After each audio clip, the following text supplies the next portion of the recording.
So I have a little bit of a problem. I am a strong mood reader, and to some that may not seem like a problem. That may seem nice. The fact that I'm even a reader at all may seem nice to some people, which is true as well. But it's an issue when I sometimes go through huge slumps and I cannot read anything at all or barely any books in a month, and then I go into months where I'm just like ravenous and I'm reading everything, and it's hard to keep it a little consistent. And it's also hard when I do a TBR every month. I make myself a monthly TBR, and I a lot of the times never even read one book in that TBR. So today I'm setting out to try to finish my TBR before the month ends. Nothing special like reading my TBR in 24 hours or anything like that, because I cannot trust myself to do that. If I do a 24-hour reading challenge, which I've only done one before, for future ones too, I'm strictly going off mood. I cannot set a specific TBR for myself. So I have the issue, and I want to try to fix that. Try to set these goals for myself that are actually what I am actually wanting to read. I'm in the mood to read and finishing those books. So today I'm going to be filming a vlog throughout the month to see if I can finish my TBR. And I want you guys to come along with me to see if I can actually finish my TBR or not. A scientific experiment, shall we say, where I document me reading the books in order to kind of like push myself to actually read those books and finish those books that I set up for myself. So let's see, do you think, will I or will I not actually read the books that I set for myself up on my TBR? Let's find out. I'm currently reading the Jasad, and I'm going to be annotating it with a few annotation stickers for quotes, character lore, as well as world lore, with this cute pen that Paige made for me because she knows my favorite like character of all time is Kuromi, because she has a hyperfixation on Snoopy and I have a hyperfixation on Kuromi. So thank you so much. It's perfect for when I take notes. When I'm annotating, I can underline the specific lines that I'm like annotating, especially because I like to annotate like paragraphs sometimes. One tab shows exactly what I want. So yeah. Hello. Okay. It is the next day. It is Friday, April 4th, and I'm currently just chilling for a second to give you an update because I've been listening to the Jasad Air audiobook while I've been getting ready and just doing productive stuff in the morning. My boyfriend and I are gonna go visit my grandmother for Easter, so after he gets off of work today and he packs up, which will be really fast for him because he has like nothing. We're only going there for a night, so there's not much for him to pack. I just packed more because I'm gonna do some laundry by my grandmother's because I have to pay for the coin operated one at my apartment, and she's just like, if you ever come by me and you have to, dirty clothes, just bring it and I'll wash it. Oh, who's this little bunny? Who's this? Who's this? Who's this? Oh, little Luna. This is my baby Luna, if you haven't seen her at all. She is the cutest little thing. She's also really sassy though, so I'm currently reading, like I said, Jasad Air. Last I left off, I think I was on chapter 4 is the last update I gave you guys. Now I'm on chapter 9, which is like a decent amount into the book actually. I'm currently 118 pages into the book when I originally, yesterday, was 40 pages into the book. So not bad. I'm enjoying it. This is definitely like giving me the like fantasy craving that I was having. And the fact that it's a duology, I think makes it even less intimidating to read because it's only 2 books, So I'm like, I can totally knock out this like duology if I wanted this month, which I might do depending on how long the Jasad Air takes me to read. I might continue reading the Jasad Crown, but if I feel like I'm really like late into the month, which might be the possibility, I might pick up some of the other books that I have on my TBR first. I'm really enjoying it. So let me try to talk about some things that aren't spoilers. So main idea is that our main character, Sylvia, is from a kingdom called the Kingdom of Jasad that was burnt down, and all of the people who lived in that kingdom, especially those who possessed magic, were killed by the other kingdom. So it's like 2 kingdoms or maybe more, but like so far from what we've seen, we only even talked about like one main kingdom and then Jasad kingdom were ruling together, like coexisting, quote unquote, coexisting with one another. And so the other kingdom is basically just humans for the most, it's just humans who had a lot of soldiers that were trained to be able to fight and like take down the Jasad kingdom. It was like a coup. They were able to train them to be able to go and murder the Jasad people. They're called the Jesidi, and Jesidi are people that use magic. She escapes. She's considered the Jasad heir. She was like a princess of the Jasad kingdom, and all of her family was killed, but she was able to survive, and she now lives in a small town, is hiding her identity, just trying to live, when the Nizal heir, Aaron, bumps into her at a festival that's going on and ends up discovering her identity and finds out she's a Jesidi. So with that, he tries to enlist her help because there's a Jesidi rebellion currently going on. And the reason why he ends up finding out her identity while trying to track down a Jessidie rebellion that is moving through. So he's going through like all the lower ranked towns because there is a Jessidie rebel group that is moving through, and he ends up bumping into her. And so they form an unlikely allyship or partnership, I guess you could say, with one another, because her life is pretty much in his hands for the fact that he knows that she's a Jessidie, which is literally death in this world. So her main thing is that unfortunately she is forced to have a deal with her enemy where she must help him hunt the rebels in exchange for her life, which is so many layers of ethical distress and like ethical warfare, I guess you can say, like ethical warfare and mental warfare that you go through as a Jessidie, the previous Jasad heir, trying to help your greatest enemies like heir hunt down people, your own people, but you get to live if you do. So that's pretty much what the back says, right? So I'm not like spoiling anything, it's just what the back is, and I am enjoying it so far. Erin, I don't know, I like their interactions already. She's very cold. Unfortunately, she's gone through a lot, so she is very much a cold person who like is the best way I can kind of describe her is if you've ever read or watched Apothecary Diaries. She's like Mao Mao in the sense that she tries not to form too many attachments. She tries to like hide herself in the ranks, like doesn't ever want to like be noticed by others, specifically because she is, you know, just Jasad heir, which is not the same as Mao Mao, but like the demeanor they have and like just the way she talks, and like she's not always super good at holding her tongue when it comes to situations where she should, but she does know how to kind of like recuperate and be able to like be super prim and proper with like the way the hierarchy is set up. So if someone's above you, you're supposed to be talking very politely to them and like saying like your majesty or like your heir or whatever. And so she'll do it after being rude, but she'll say it in a way where you know she's just being rude and she's saying it just to like appease you, but at the same time she's just like,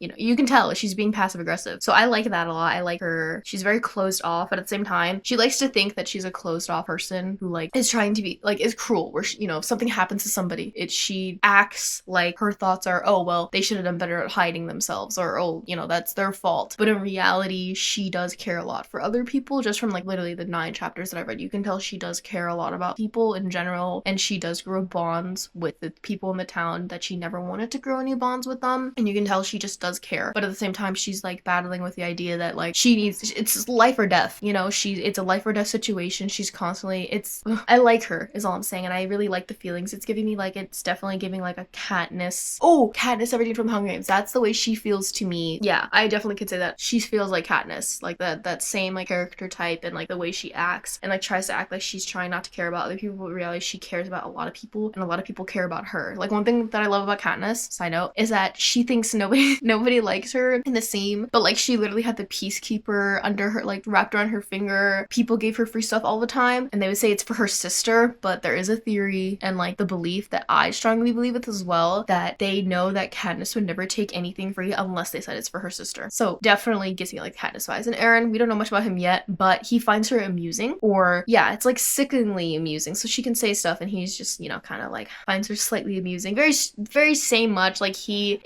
doesn't really show much expression, you know, very like, yeah. I'm trying to think. They also give me kind of like a similar dynamic as, oh my gosh, as the Shepherd King duology, which I watched with Raven and Elizabeth. They have a similar situation, like the forbiddenness of them even meeting and creating an alliance is what they have, and the way they act is also very similar too. So I think that's why I'm really liking it, because I really loved the Shepherd King duology and their dynamic, and also just the world building itself. Like the fantasy, the romance aspect of Shepherd duology was really nice, but it was the world building and like the magic system that I really loved, and just like overall the writing and everything. And that's what I'm feeling with Jasad Heir, which is really nice, because I've been in a bit of reading funk, I like to say, because I have been reading, but just not as like much, you know? So I am enjoying this book for sure. So I'm going to stop yapping at you guys, and I'm going to continue picking up and reading the Jasad Heir. Like I said, I'm listening to the audiobook right now because I'm doing stuff around the house. So I'm gonna listen to the audiobook, and then later when we're driving to my grandmother's, I have about an hour and 45 minutes until we get there. So I will be reading then as well. Say goodbye, Luna. Little Luna, she's so cute. I don't want to get up now because she's so comfy, so I might have to just sit here and read instead. But I have stuff I gotta do. I gotta continue doing I gotta change. I gotta make sandwiches for my boyfriend and I, because I have the stuff leftovers to make sandwiches, and I don't want to leave it here for another couple days. And then I was gonna play some Stardew Valley. So, and he comes back at 1, and it's already 12. So, Luna, I think I'm gonna have to put a pin in it. Oh, she's so cute though. Luna, you little baby. Oh, I love you. Okay, we'll see. But I definitely will be reading later when I'm in the car. So I will come back to you guys later when I'm reading in the car on the way to my grandma's.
It's been a little while since I've updated you on anything, I think. Since the last time that I talked to you guys. I look like an egg. I'm so sorry. I just got back from running.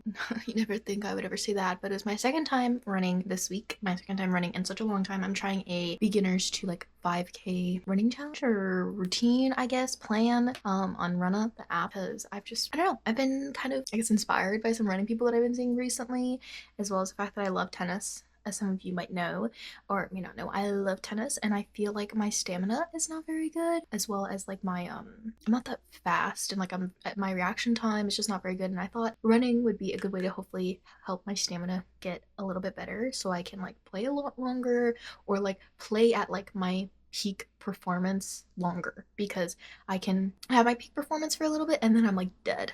I'm also a very much beginner. I've been playing for about 2 months and maybe a week or two, so like, yeah, like less than 2.5 months basically. Yeah, so just got back from my run, so I look like an egg. But last time we spoke, I think I was reading the Chasad Air. I finished that. I'm so sorry that I didn't record any of it. I pretty much devoured that book in like a couple of days. You didn't get to see much of my reaction. I apologize for that. Same thing for this book. Because I've been reading it while I was away, I went to my boyfriend recently just got a job offer in a new state we'll be moving to when I graduate this in the May, and he finishes his master's degree program in May. So we'll be moving there in like June. June 1st is our set move-in day so far. But yeah, we went to go visit we did an on-campus tour of the place that he's going to be going to work, as well as we were able to stay at the hotel, and all of our food and gas was comped by the company, which was really nice. So we literally didn't pay for anything except for like purse that I got from the rag stock they had in town. It was great. I'm really, all I could say is I never expected that I would ever want to move to that state, because there are definitely some misconceptions and some things that I know about that state that don't necessarily align with like my personal beliefs. But I can say that the specific town and like the county, their beliefs and like the way the lifestyle is in that specific county and the area that we will be living definitely aligns a lot more with my personal beliefs, and I'm just really excited. I'm very excited to move there. We went to go visit this weekend. I was reading during the car ride, both there and back and a little bit in between, so I didn't really get much of my reaction, because I kind of thought just showing you guys me reading in the car would be kind of boring and really loud, because my boyfriend's cars are pretty old, and so it's quite loud on the highway. So apologies for that. I'm going to get my reaction to reading the end of Clockwork Princess. I'm gonna read this, and then I'm gonna start another book after I read this, and with that I will get my reaction to it while I'm reading it. I'm definitely in a fantasy mood, but at the same time I'm like perfectly fine with reading a contemporary, but I do want to read fantasy, I think. So we shall see. But let's just say I cried quite a bit during this book. Throughout it, I'm just so tied to these characters. I love them so much, and I think I will do a like wrap up of my feelings for this series once I finish this book in this video for you guys. If you guys are interested, you can skip ahead. I'll maybe put timestamps for it. But this series, this trilogy is just It's so good, and the only qualms I literally have is the love triangle. Like, I hate love triangles so much. I find them like just, I just can't ever see myself in a love triangle. I can't ever see myself like loving more than one person enough to be put in a situation where I kind of like, yeah, I don't like love triangles. I think it's because I can't relate to them as much, and they're just like, at that point, like, there's some love triangles where I'm like, just be in a throuple, just be polyamorous. And like, this trilogy is a great example of me just being like, then just date each other. Like, Will and Jem have like the strongest brother bond ever, to the point where I'm like, you guys can literally probably both date Tessa, and you guys would maybe Will probably won't, but I feel like Jem definitely would be okay with it. But yeah, so let's just say the love triangle did not end.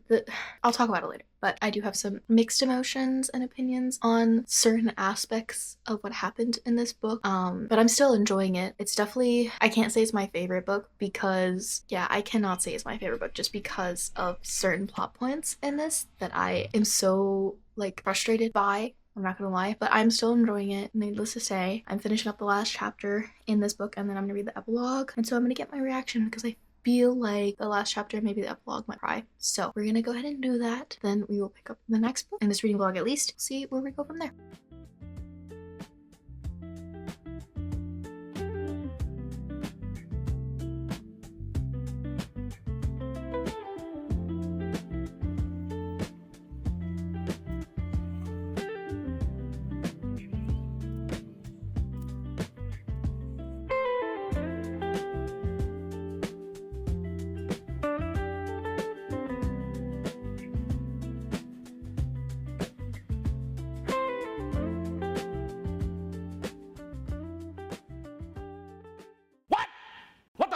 So, as you may have just saw, I was reading the prologue, doing immersive reading, which is like probably one of my favorite ways to like be into a story. It broke me a little. I like literally was crying for like literally all of the epilogue pretty much. And I think I was wrong.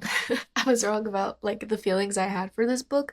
I think I still have some qualms with the book and like love triangles and stuff like that, and like that's just a me thing, okay? Yeah, I was wrong about like some feelings that I had about the love triangle, but there definitely are still some things that I didn't really like, and it's probably just because I cannot see myself ever being in a love triangle, so like I can't really like understand the certain things that Tessa may have done, like some of the choices that she may have made, I won't understand, but at the same time, there's nuance to it, so I'll talk about it in the spoiler part. But not a spoiler, the epilogue really did like make everything, I think, understandable, a lot more worth it. And I think kudos to Cassandra Clare for being able to do that, being able to make me not fully hate a love triangle. There definitely were so many aspects where I was so annoyed, but like, understandable. Again, that's a me thing. I don't like love triangles, and I tend to pick like the wrong guy or like whatever. But I think this definitely was done pretty good. I think that blog really did like make it even worth it. I don't know if I have a rating for this just yet. If I have a rating I'll definitely have a rating by the time I edit it. So whatever's here is the rating that I decided to give it overall for the trilogy. I say read it. It is definitely one of my top favorite fantasy series that I've ever read, and it's so good. Like the characters, the world building, like it's historical fiction, so there are a lot of aspects. It takes place in London, so there are a lot of real historical aspects to it that she didn't have to build from, but then the whole like universe and the world and like the characters and the found family in this series is just like top tier. It's so good. I've cried reading this, not even from like sad things, just from like heartwarming things I've cried from. And yeah, this trilogy definitely is gonna have a special place in my heart. It's funny because I was gonna read the Shadowhunters whole world in chronological order, because I personally like to read things in chronological order because it just makes it easier for myself, and I like when I can read a book and then there's a character that pops up and I know who that character was because I read or watched the story that came before it. I'm personally not a person who likes when it's like, who are you? I don't know who you are. And then I like go back and read whatever content, whatever storytelling. I go back to the storytelling aspect in the past, and I'm like, oh, okay, so that's who you are. I don't know. I don't like that. I prefer when I know about them, I grow this deep attachment attachment to them, and if they pop up later in the story, in the later part of the series, I'm like, oh my gosh, like, I don't know, that's just how I am. If you're not like that, that's fine. There's a few reading orders that you can read in, and the most common one is not the one that I'm gonna be reading in. But anyways, because I got spoiled, like I said before, on who she like ends up with, because the dust jacket on this has a family tree, and I thought it was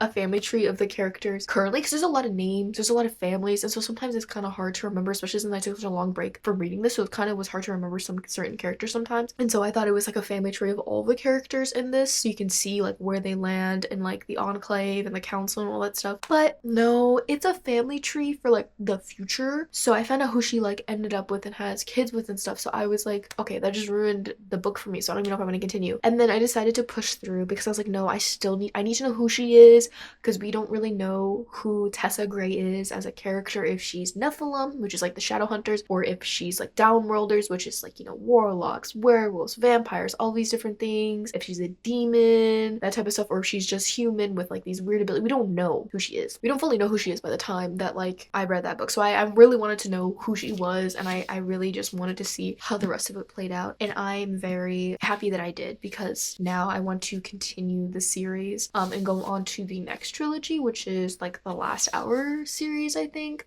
and then just like go from there and read it in chronological order.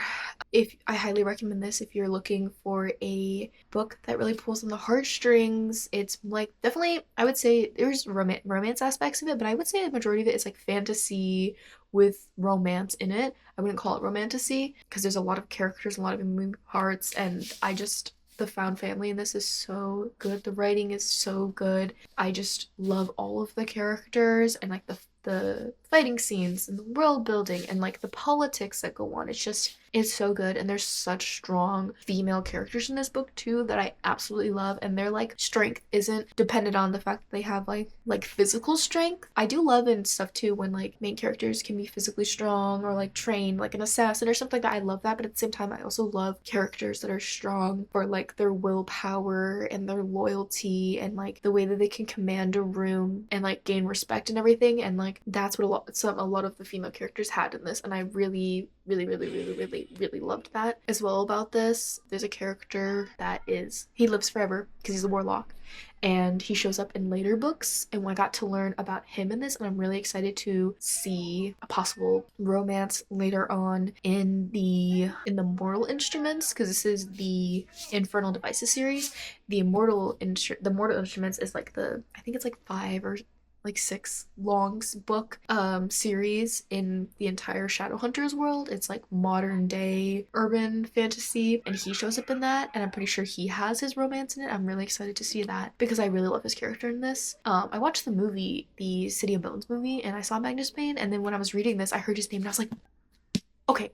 So like that was the one time where I saw a character, I was like, oh, whatever, and then learned more about him, and I was excited. But I still prefer, for sure, like knowing about the character when they show up. I'm like, yo! I don't know what rating I'm giving this right now, but I would say across the board, this is definitely like a 5-star series for me. Like it's just really good. It's really good. Now for the spoiler part, here's a timestamp of when I stop talking about the spoiler and I go on to my next book, so you can go ahead and skip to that now before you get spoiled. So now for those who have already read this trilogy, I will say the one thing that probably annoyed me the most during this entire book was that Tessa she says that she loves Will and Jem equally. Like in the prologue, she says that she loves them equally, to the fact where like she could not love Will as much if she did not love Jem, and could not love Jem if she didn't love Will. But like it just seemed so damn clear to me during this, when she was like kidnapped and like all of these things were happening, where she was just constantly only thinking about Will, and the only time she ever really thought about Jem was when she was confronted with the fact that like he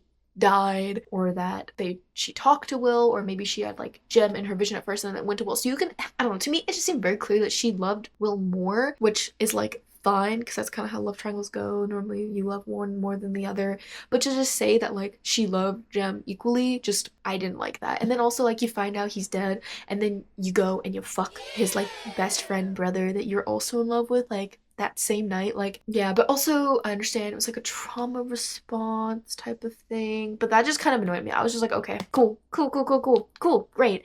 Yeah, but the prologue to me made it worth it, because technically in the end she did end up with Jem, who was the one I wanted her to end up with. I do love Will, but I just love Jem a lot, and I think that it was quite cruel to him in some parts with the way that Tessa seemed to only ever have Will on her mind. Like, she never really had Jem on her mind, in my opinion, from reading the book in the series. Like, the time she had Jem on her mind, it seemed like very much like family love. Like, it's very much like you love him, but not in the way that you love Will. So to say that she loved them equally, I don't agree with. I'm sorry, I don't agree with the fact that she loved them equally. I think she definitely did love Will more, and she definitely had romantic feelings for Jem, and once Will passed away, it allowed her to be able to finally fully give all of her love to Jem, because Will was no longer there, which sounds kind of morbid, but that's how I see it. Like, she, even though she was gonna stick to getting married with Jem, at the same time, it very much seemed like she had romantic feelings for Jem and only said yes to his marriage proposal because she thought that Will didn't love her, rather than, like, I feel like if Will had told Tessa, that he loved her before Jem had proposed, she would have never said yes to Jem's proposal. That's just how it is, because the fact that she was so extra heartbroken by it, to the point where she, like,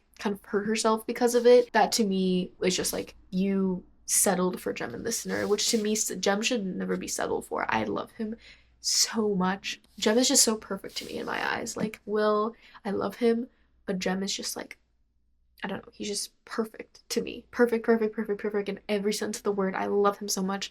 Yeah, that's just kind of my thoughts. If you disagree, that's your opinion, that's fine. You do you. This is my personal opinion on, like, how I felt about the love triangle and how I interpreted it. And if you disagree, that's cool. Don't hate on me. We all have our own opinions. And yeah, so I'm very excited to read the rest of the series and see where it goes from here. So now let's go ahead and pick the next book to read in this reading vlog. It is the next day. I finished Clockwork Princess yesterday, as you saw. Today I'm getting comfy. My bed is a little messy, but like, it's Sunday and I was doing work all day for school, but I'm gonna sit down and do a little bit of reading. I wanted to read Hate the Moon by Keisha Rose. I think this is the Love Story Society edition. It's not like one of the monthly picks, but it's one of their special editions that they had. So I'm going to read a little bit of this while I snack on some Drizzleicious mini cakes reimagined s'more bites. These are delicious and they're a nice sweet little snack to munch on. I love rice cakes. Unpopular opinion, I think. My boyfriend absolutely hates them, but I love them. I'm going to just read a little while I listen to some ASMR, because that's like honestly my usual way of reading, is listening to just like ASMR sounds without any talking while I read. It's kind of like brown noise. So I'm gonna do that and get a little bit of reading done. This is the third book for my TBR that I'm going to be reading in this video. Also, I do want to, before we start all of this, I do want to talk about quickly about the Just Not Air. I read the Just Not Air. I didn't get any footage of me reading it because I kind of forgot about the fact that I was filming this video and I like flew through it. I had a great time. It was great. It was very interesting. I love the like feminine rage that there was in that book. I do really love the Egyptian cultural themes, like an Egyptian inspired world and fantasy series. I think the little bit of romance that you get was great. The side characters are really good, and I'm just excited to see what the next book holds.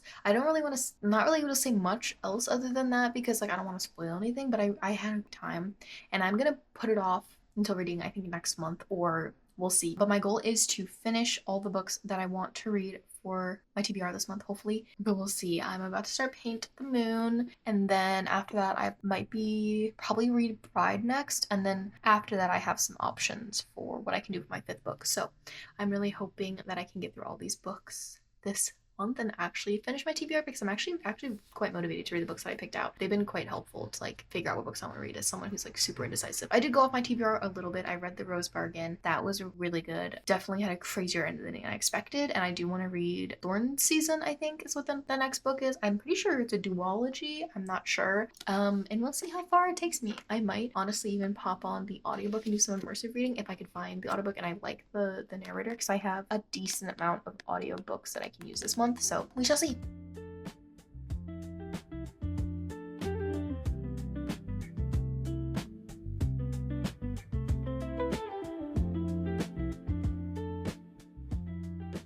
Hello. So I just got out of my class and it's currently 5 and I am starving for dinner. I didn't eat breakfast today, or I had like brunch. Like I didn't really eat lunch, so I'm pretty hungry. And I'm currently debating between, also don't mind this mess, that is my roommate's side of the sink. So don't mind that, please. Anyways, I am currently debating on what I should be making for dinner. I'm either going to make a curry with some rice, because I love curry with like potatoes and carrots and onions and like all that, you know, veggies and stuff with Spam, which sounds weird to some of you, but I don't have like chicken or anything on me. So I'm just gonna use the low sodium Spam for it. If you hate it, I'm sorry, but I love Spam and I'm gonna go with Spam if I like it. Or I'm thinking of doing a taco bowl with, because I have ground beef and I don't really want to use ground beef in my curry. It's Japanese curry. I don't really want to do that. So I can use the taco meat, season it with some like delicious seasonings to make it like a taco beef, make like taco meat. And then I have canned corn and black beans. They're the no salt and low sodium canned corn. I love these. I have some potatoes instead of, normally I'll do like rice,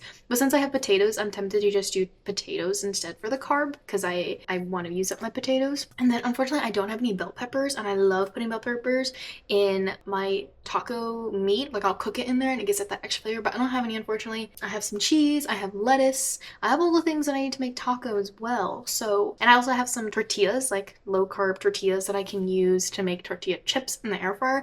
So I'm very unsure what to make. I'm just gonna listen to Paint the Moon while I cook dinner. I currently am on chapter 13. It says there's, oh my gosh, this is only 2.5 hours. 2.5 hours left of the audiobook. So I honestly, depending on how much I listen to today, I could finish it today. That'd be really nice if I could. So I'm gonna do that while I make dinner.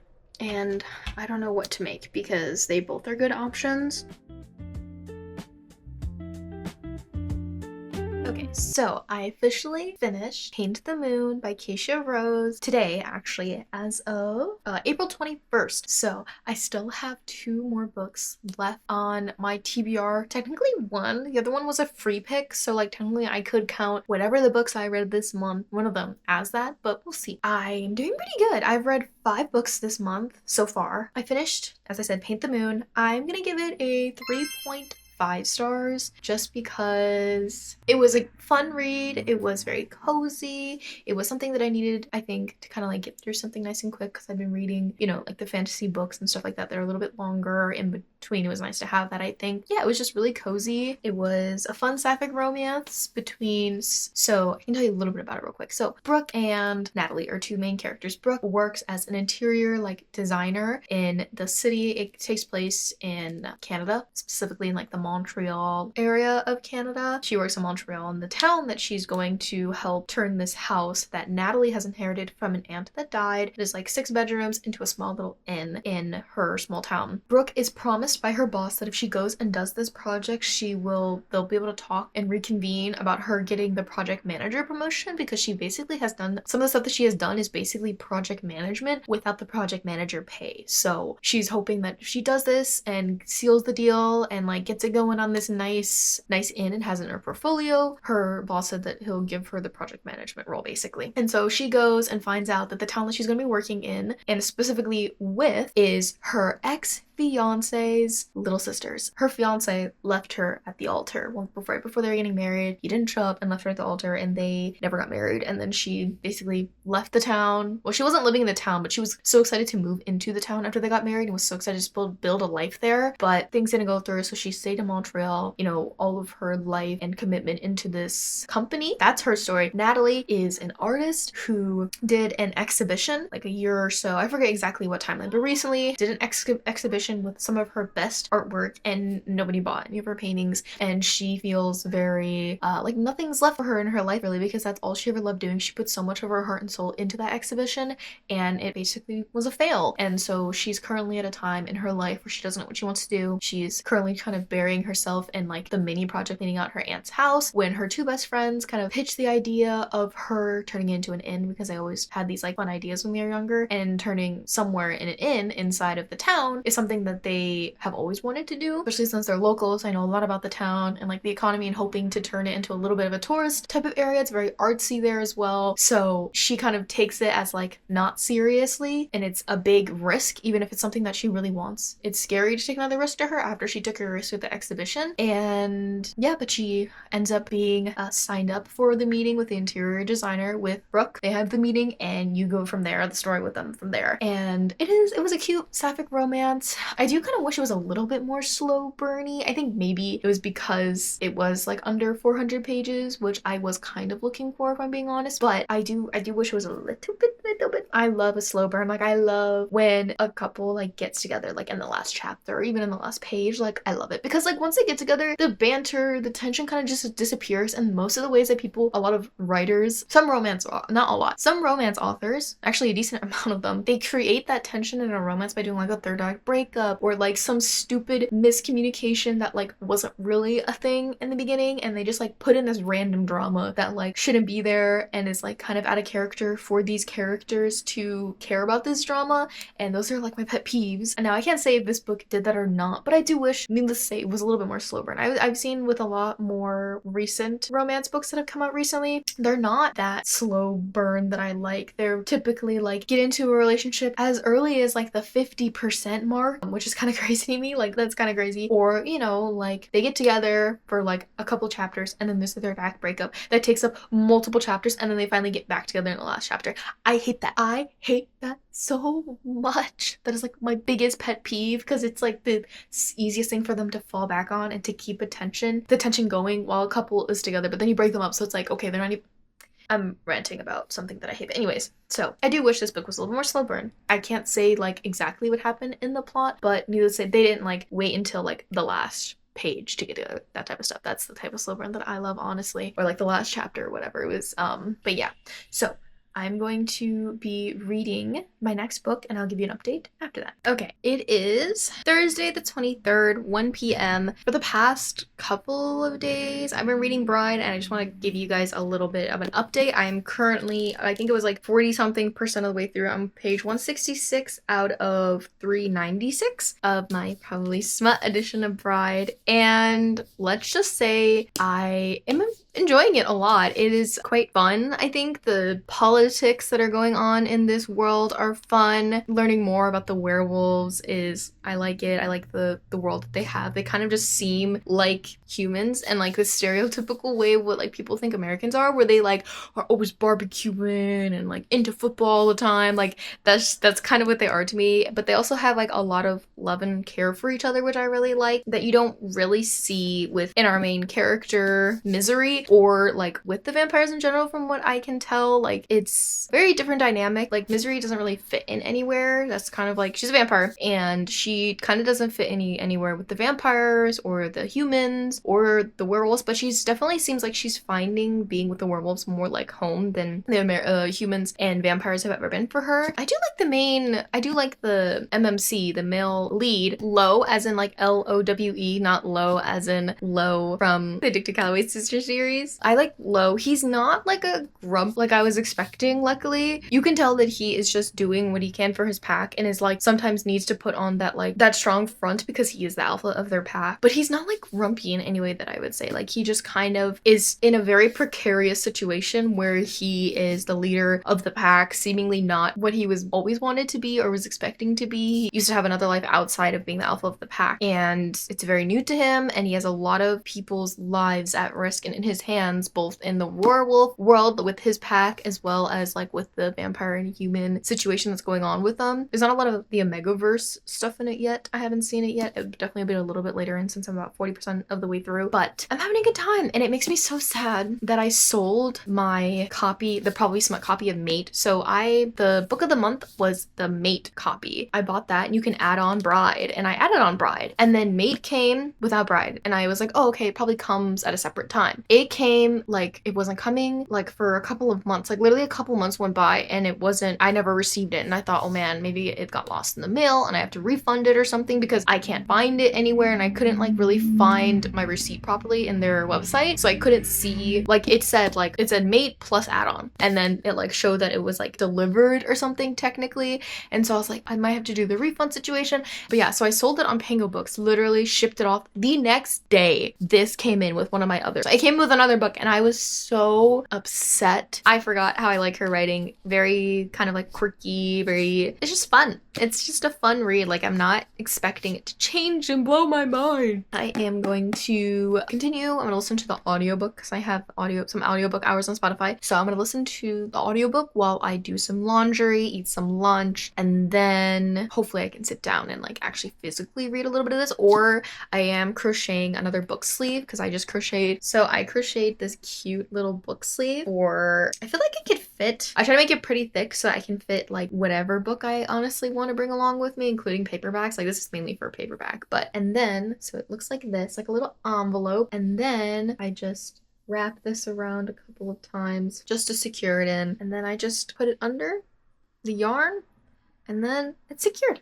And the book will not come out. I made this one and I'm gonna make another one that's a little bit different. I'm gonna insert the photo here somewhere, which one I'm making. Yeah, so I'm gonna go ahead and listen. I've been yapping for too long. I'm gonna listen to the audiobook while I do laundry because it's already getting pretty late. It's already 1:30. Then I have class at 3:30, so I'm gonna go do that real quick. So it is a few days later in the week. I don't even remember the last time, like what day it was I updated you guys on something, but it is currently Sunday, April 26th. Last time I came in to tell you guys I was enjoying Bride, and now I've finished Bride. I've been kind of bad at giving updates because I've been flying through these books like so fast. I don't know what's gotten into me. It's the audiobooks. Those are nice to like listen to while I'm doing stuff. But yeah, so I finished Bride. I gave it a 4.25 stars. And I think that's a pretty good spot to put it. It was really good. I liked it a lot more than I thought, which definitely bumped up the scores a little bit. I just had a great time reading it. I really liked the characters and like I didn't really mind the like Omegaverse stuff in it because it wasn't that crazy in my opinion. Like, I think the second book supposedly gets more into it because they're both wolves and it's called Mate, so it's like dealing more with like fated mates and that type of thing of like, but I really liked the way the book talked about how bad mates can be in the Omegaverse and how they can be kind of like a prison sentence for the male wearer who is struck by the mated connection to another wearer, and then for the female wearer, they end up finding out about it or anything like that and feeling like they have to be in that like relationship for the sake of the other person. I definitely really liked that type of talk about it. I liked the characters a lot. I loved the found family aspect of it. The politics was fun and the ending I liked, and I'm honestly kind of looking forward to reading Mate next. So who knows, maybe I'll pick that up as my next book. I'm still so upset that I don't have the probably smut edition. I sold it early. I learned my lesson. Do not sell the books. Do not sell my limited edition books unless I've read them. Now, this is kind of funny. I'm currently reading First Time Caller because this is one of the books that I had on like my TBR. This is actually the last book that I need to complete for my TBR. This was considered one of my like free picks, and I like picked 4 different book options that I wanted to read for my free picks, and I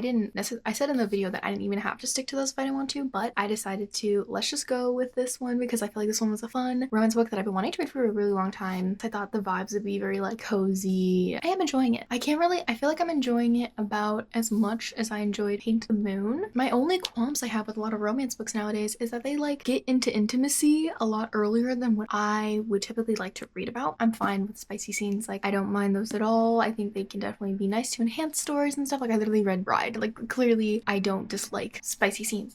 Let's just say my audiobook says I am 40 minutes left into the book. I'm on chapter 28. Yeah, I'm about 360 pages out of 420, and that's counting the epilogue. So I literally have this much to read. I have 60 pages left. So I'm definitely gonna finish this today. And right now I'm currently writing down some more TBR prompts because I'm gonna film me picking my TBR prompts for today for May. But this is the first time ever where I'm going to be finishing my TBR. And I'm very happy, very pleased with myself for finishing this TBR and some extra books as well. And I definitely still am going to be able to probably fit in 1 or 2 books before the month ends. So I'm going to continue listening to the audiobook while I finish writing a couple more TBR prompts. I'm going to finish reading this. I'll come back to you, give you my final thoughts, my rating.